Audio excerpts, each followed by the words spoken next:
The market's ever changing. As we've seen in the last 2 years, it was down. Now we're starting back on an uptick of the market. My father tells me stories about back in the 80s when interest rates were in the 18 to 20% range and how the market really slowed up.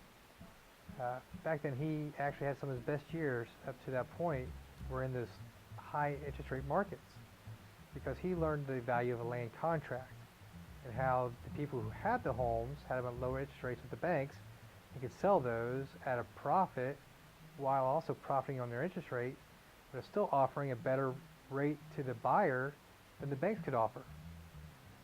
So it kind of goes back to our history of Leis Realty is to figure out where the market's at and how to maximize our sales for our clients, for sellers and buyers alike. Without the land contracts in the 80s, a lot of those sellers could not get their needs met by selling their homes, and a lot of buyers couldn't have bought a home.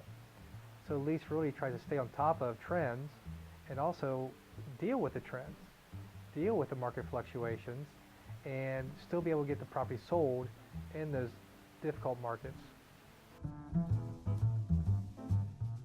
We're working with lenders. There's a lot of local banks that have been here for years, well beyond where we've been here.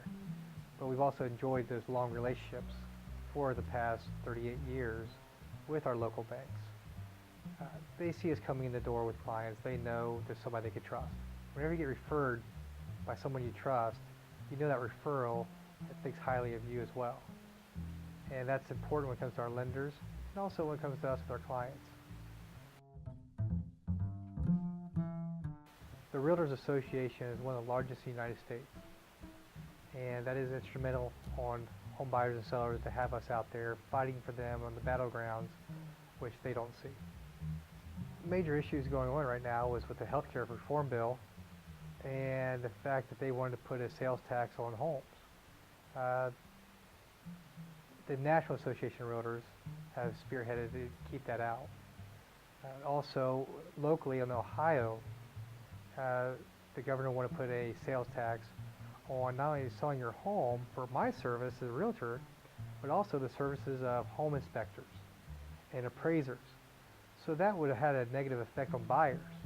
They'd have had to pay, not only do you pay for the appraisal, but you had to pay a sales tax on top of that appraisal.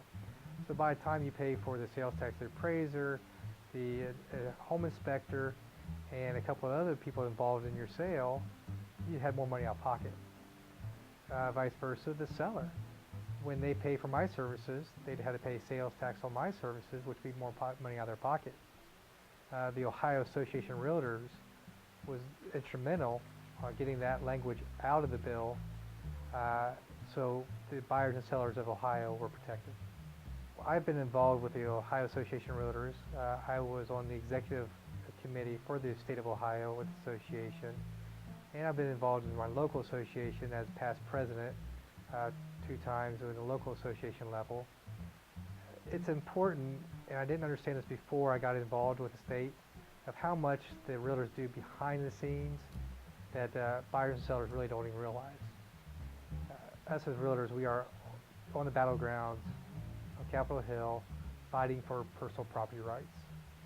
It's because of the Realtors Association is why you don't pay any capital gains tax on your sale of your personal property. That falls back to what the Association of Realtors has done. And that's why we belong to the local association, the state association, and the National Association of Realtors.